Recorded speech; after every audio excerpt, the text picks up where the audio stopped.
ఓం శ్రీ సద్గురు చరణారవిందాభ్యాం నమః. ఓం శ్రీ గణేశ శారదా సద్గురు మంగళమూర్తిభ్యో నమః.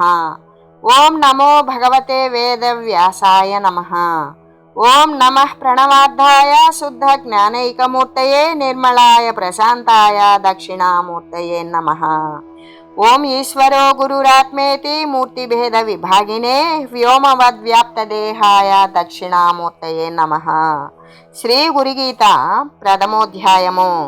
శ్రీ గురుదేవుని అందరి అనన్య భక్తి ప్రభావాన్ని తెలియజేస్తూ శ్రీ గురుదేవుని యొక్క ఆరాధనమును గురించి, అంటే గురుదేవుని ఏ విధమైనటువంటి విషయముతోటి ఆరాధిస్తే ఏమి జరుగుతుంది అనే దానిని గురించి బోధిస్తూ, ఏ భక్తులైతే ఇతరమైనటువంటి చింతలు ఆలోచనలు లేనివారలై శ్రీ సద్గురు వరేణ్యులను శరణబొంది శ్రీ గురు పరబ్రహ్మమునే నిత్యము ధ్యానిస్తూ ఉండాలి.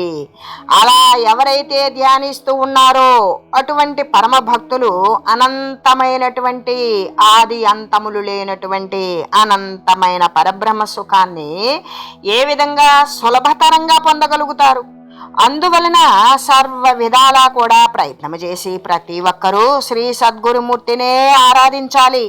దాని వలన ఏమవుతుంది? నిత్యమైన శాశ్వతమైన సుఖము చేకూరుతుంది అని పరమేశ్వరుడు పార్వతీమాతకు తెలియజేస్తూ, గురువక్త్రే స్థిత విద్య గురుభక్త్యా చ లభ్యతే త్రైలోక్యే స్ఫుటవక్తారో దేవర్షి పితృమానవాః. శ్రీ సద్గురు ముఖార విందమున ఉన్న సరస్వతి ఏ విధంగా, మరి సద్గురు ముఖార విందాన సరస్వతి ఉంటుందా? ఉంటుంది. ఆ వాక్కు ద్వారా ఆ వాణి పరమ సుధామృతమైనటువంటి ఆ వాణియే గిర్వాణి మాత. ఆ సరస్వతియే బ్రహ్మ విద్య. వారి యందు ఉండేటువంటి అమితమైన గురుభక్తి చేత మాత్రమే ఈ బ్రహ్మ విద్య అనేటువంటిది పొందబడుతుంది. ఈ సరస్వతి అంటే వేదాంత సరస్వతి, వేద సరస్వతి. ఏ వేదాంతాన్ని తెలియదయ్యేటువంటి వేదమైతే ఉన్నదో అదే శ్రీ సద్గురు ముఖార విందమున నిక్షిప్తమై ఉన్నది. దానిని ఎవరైతే అమితమైన అపారమైనటువంటి భక్తితో ప్రవర్తిల్లుతూ ఉంటారో వారి యొక్క గురుభక్తి చేత మాత్రమే ఆ గురువునందు, శ్రీ సద్గురునందు నిక్షిప్తమై ఉన్నటువంటి బ్రహ్మ విద్య అనేటువంటిది అటువంటి గురుభక్తి చేత మాత్రమే పొందబడుతూ ఉన్నది. మరి వేరొక దాని చేత కానే కాదు. ఇంకొక దాని ద్వారా మరి శ్రీ గురునికి ధనమి ఇచ్చో, తన అధికారాన్ని చూపించో, ఆయనకి సహాయం చేసో, ఎన్ని చేసినా అది భౌతికమైన దేహాత్మకమైనటువంటి క్రియలు తప్ప మరి బ్రహ్మ విద్యను పొందేటువంటిది ఏ విధంగా ఉండాలి? వాడు అనన్యమైనటువంటి శరణాగతుడై ఉండాలి.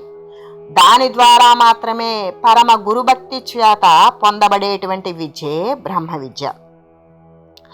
అది అని చెబుతూ, మరి ఈ మూడు లోకాలలోనూ, దేవతాలోకంలో, పితృల్లోకంలో, మానవుల్లోకంలో వీళ్లే కదా దైవాన్ని గురించి, బ్రహ్మ విద్యను గురించి తరించాలి అనేటువంటి ఒక వృద్ధికరమైనటువంటి విద్య గురించి ఆలోచన చేసేది.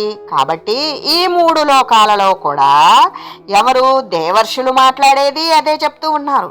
పితృదేవతలు, పితరుల లోకాలలో ఉన్నటువంటి పితృదేవతలు కూడా ఇదే తెలియజేస్తూ ఉన్నారు. మానవులు కూడా, మానవులలో ఉన్నటువంటి ఆ గురుదేవుని అనుసరించి ఆ విద్యను పొందినటువంటి మహనీయులు కూడా ఈ విషయాన్ని తెలియజేస్తూ ఉన్నారు. ఏమని తెలియజేస్తూ ఉన్నారు అంటే, శ్రీ సద్గురుని యొక్క భక్తి విషయమై ఉండేటువంటి నిరూపణ ప్రమాణాన్ని గురించి తెలియజేస్తూ ఉన్నారు.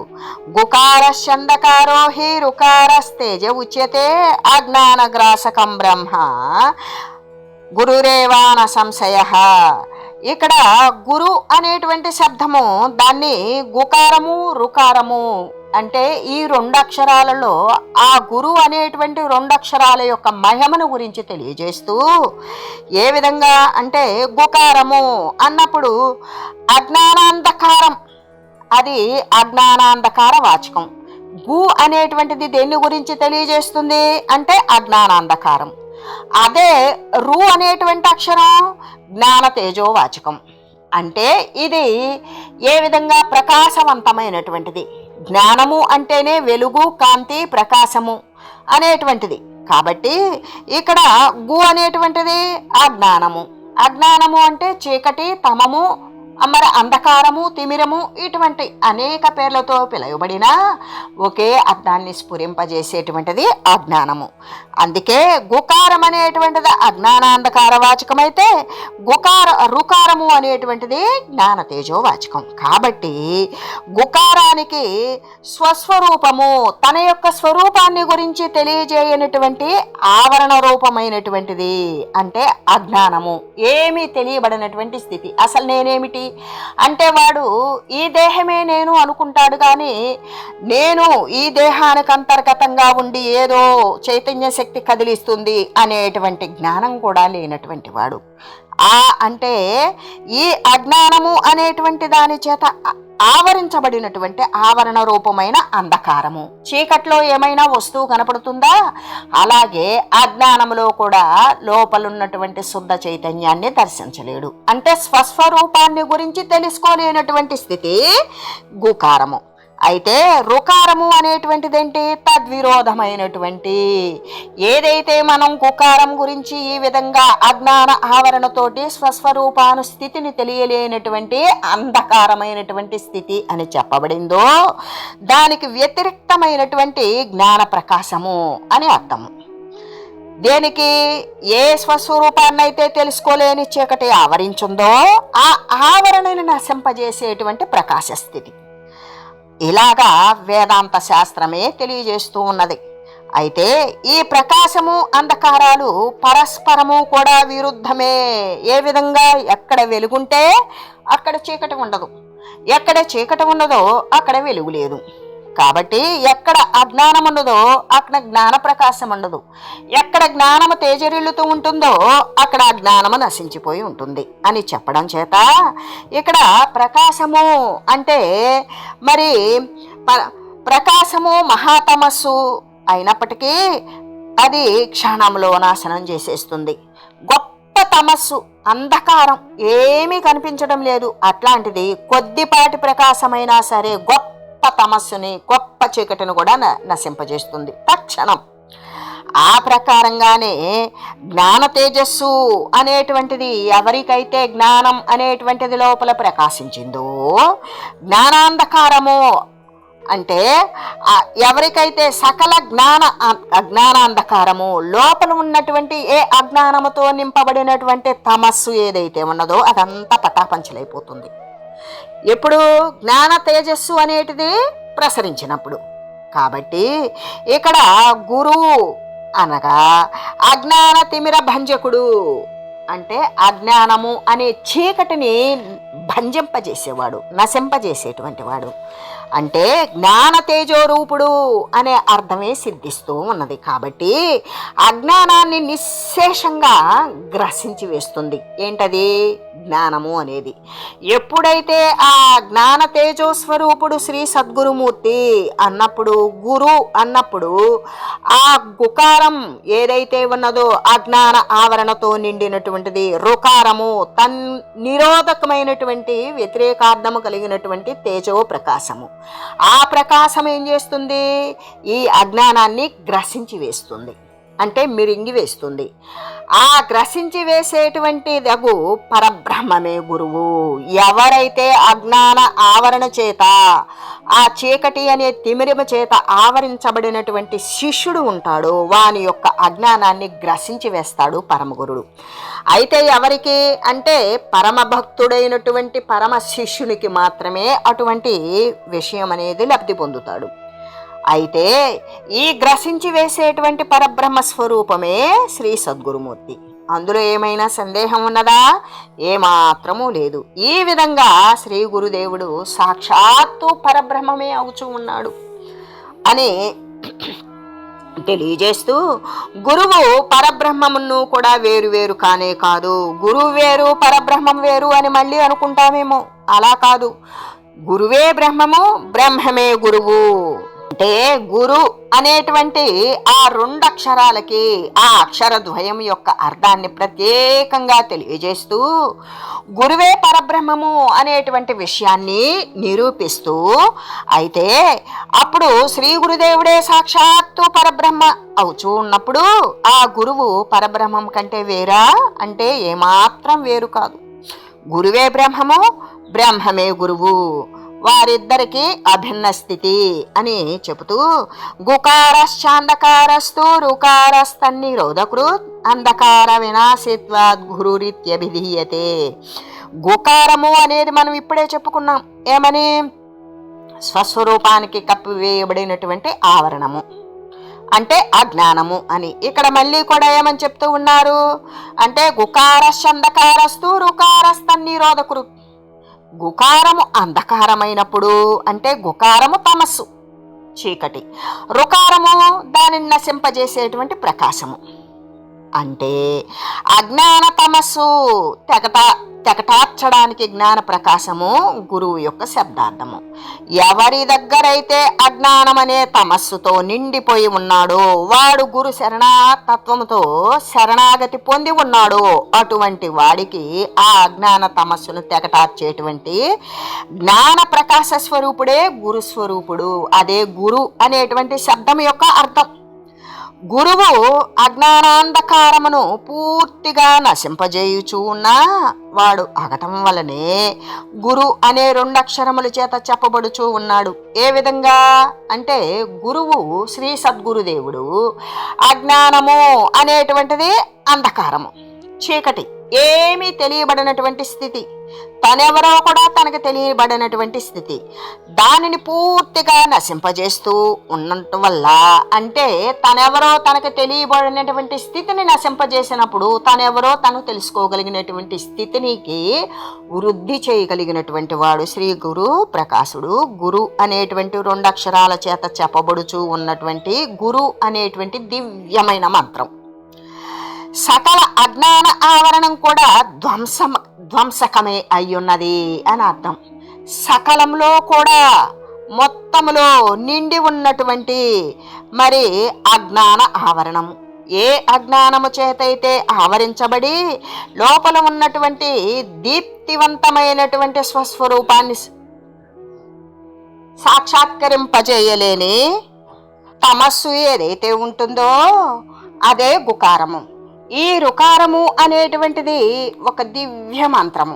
ఇది సకల జ్ఞాన ఆవరణాలు కూడా ధ్వంసం చేసేస్తుంది అని చెబుతూ, అయితే అసలు ఇక్కడ మనం ఇంత చెప్పుకున్నప్పటికీ కూడా సిద్ధించినటువంటి అర్థం ఏమిటి అంటే ప్రకాశ స్వరూపమైన గురు పరబ్రహ్మము భాస్కరుడు.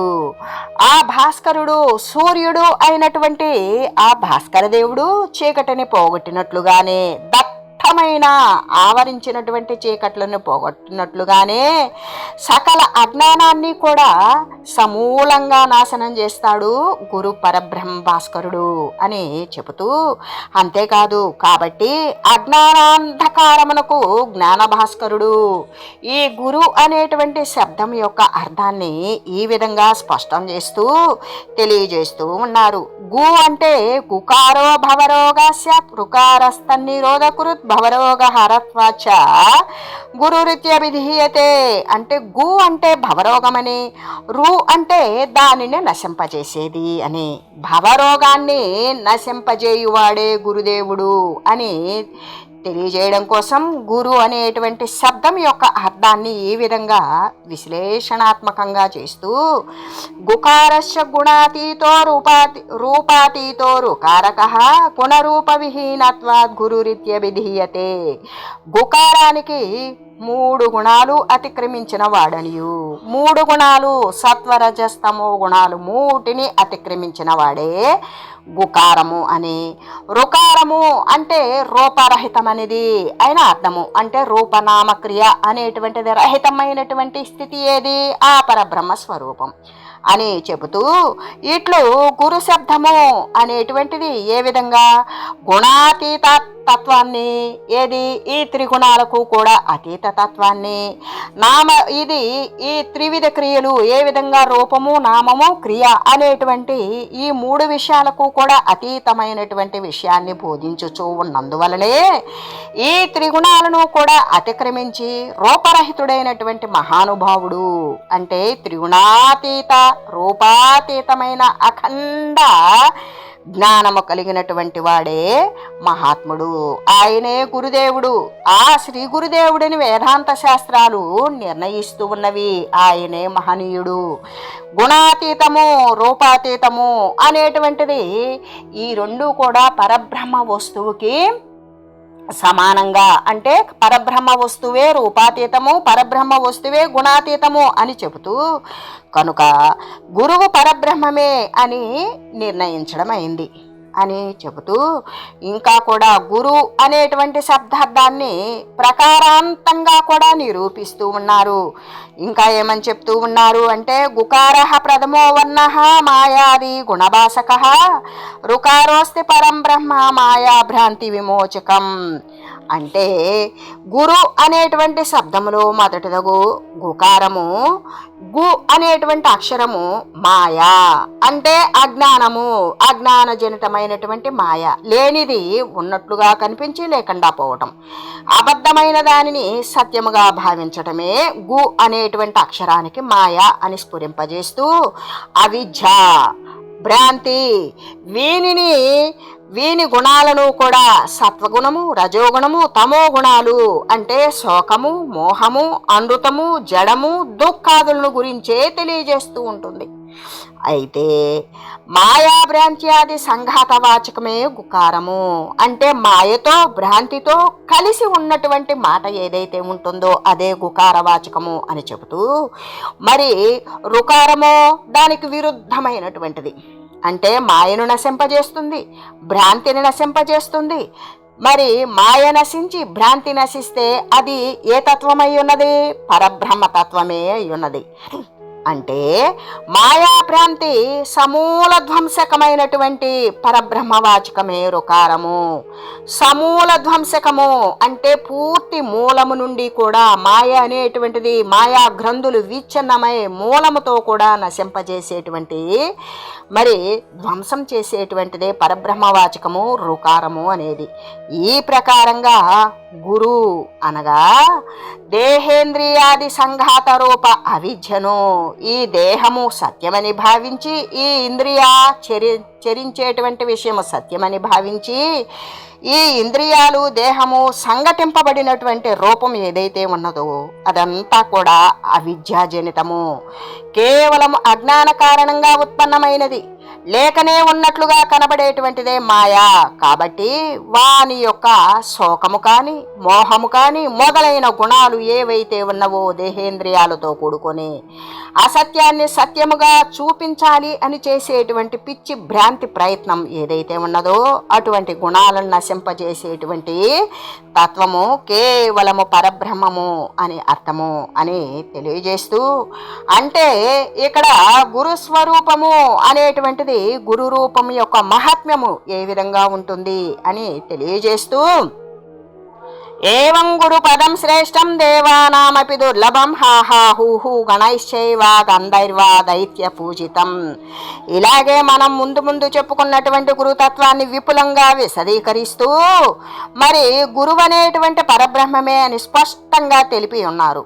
అయితే ఈ శ్లోకాన్ని బట్టి మరి ఈ శ్లోకంలో ఏమున్నది అంటే గురుస్వరూపమున మిగుల దుర్లభము, అంటే గురువుని ఎవరైనా సరే అనుసరించడం అనేటువంటిది చాలా కష్టం. అటువంటి గురుస్వరూపాన్ని చేరడం కూడా దుర్లభం, చాలా కష్టసాధ్యం మీద మాత్రమే గురువుని చేరగలుగుతూ ఉన్నారు.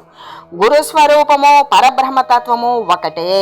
ఆ పరబ్రహ్మతత్వాన్ని తెలియజేసేటువంటి గురుస్వరూపము పరబ్రహ్మతత్వం కంటే వేరైనది కాదు. గురువే శివుడని, దేవుడని, బ్రహ్మమని చెప్పబడుచూ ఉన్నాడు. గురువే శివుడనియు అంటే గురుడే మంగళకారకుడు, గురుడే దేవుడనియు రక్షించువాడనియు గురువే బ్రహ్మమనియు అసత్యాన్ని నశింపజేసి శాశ్వతమైన స్థానమునందు నిలబెట్టేటువంటి పరబ్రహ్మతత్వం ఏదైతే ఉన్నదో అది శ్రీ సద్గురు స్వామి అని చెబుతూ ఇట్టి గురుస్థానాన్ని అంటే ఈ గురుతత్వాన్ని ఈ గురుస్వరూపాన్ని ఎవరైతే భావిస్తారో ఇటువంటి గురుస్థానమే పరమశ్రేష్టమైనది. దేవతలకి మిక్కిలి దుర్లభం. ఇది దేవతలైతే త్వరగా పొందుతారా అంటే కాదు. ఎవరికైతే పరమగా గురుమూర్తి మీద అపారవారమైన అకుంఠితమైన భక్తి దీక్ష ఎవరికి ఉంటుందో వారు మాత్రమే పొందగలుగుతారు ఆ యొక్క ఆశ్రయాన్ని. అయితే హాహా గణము హూహూ గణము అనేటువంటి గంధర్వులు ఎవరైతే ఉన్నారో వాళ్ళు దేవతలందరూ కూడా దానినే పూజిస్తూ ఉంటారు. ఎవరిని? గురువునే. అంతేకాదు సురలందరూ కూడా శివస్వరూప శ్రీ గురుదేవునికి పాదార విందాన్ని నిత్యము కొలుస్తూ ఉంటారు అనే భావము. ఒకవేళ దేవతలైనా మనుష్యులైనా దైత్యులైనా పితరులైనా ఎవరైనా సరే పరబ్రహ్మతత్వాన్ని పొందకుండా వారి యొక్క రూపనామక్రియలు అనేటువంటివి అనివార్యంగా జరుగుతూనే ఉంటాయి. అవి నశించాలి అంటే పరమ గురువు యొక్క చెంత చేరి పరమార్థ చింత చేసినప్పుడు మాత్రమే ఆ యొక్క పరమపద తత్వాన్ని పొందగలుగుతారు. అటువంటి దానికి ఈ యొక్క గంధర్వులు కానీ దేవతలు కానీ ఋషులు కానీ ఎవరైనా సరే పరమగురుని ఆశ్రయించవలసిందే. అలాగే మరి వీరంతా కూడా శివస్వరూపమైన కళ్యాణకారకమైనటువంటి ఆ శ్రీ గురుదేవుని మరి అనివార్యమైనటువంటి ఆ పరబ్రహ్మతత్వాన్ని తప్పనిసరిగా అందరూ పరమ సంతోషంగా పరమపదాన్ని పొందుతారు అని అటువంటి నిత్యము కూడా ఆ పరమగురిని పొందుతూ కొలుస్తూ ఉంటారు అని తెలియజేస్తూ ఓం మంగళం శ్రీ గురుదేవాయ మహనీయ గుణాత్మనే సర్వలోక శరణ్యాయ సాధురూపాయ మంగళం. ఓం లోకా సమస్త సుఖినో భవంతు. ఓం శ్రీ సద్గురు పరబ్రహ్మాత్మనమస్తు. ఓం తత్సత్.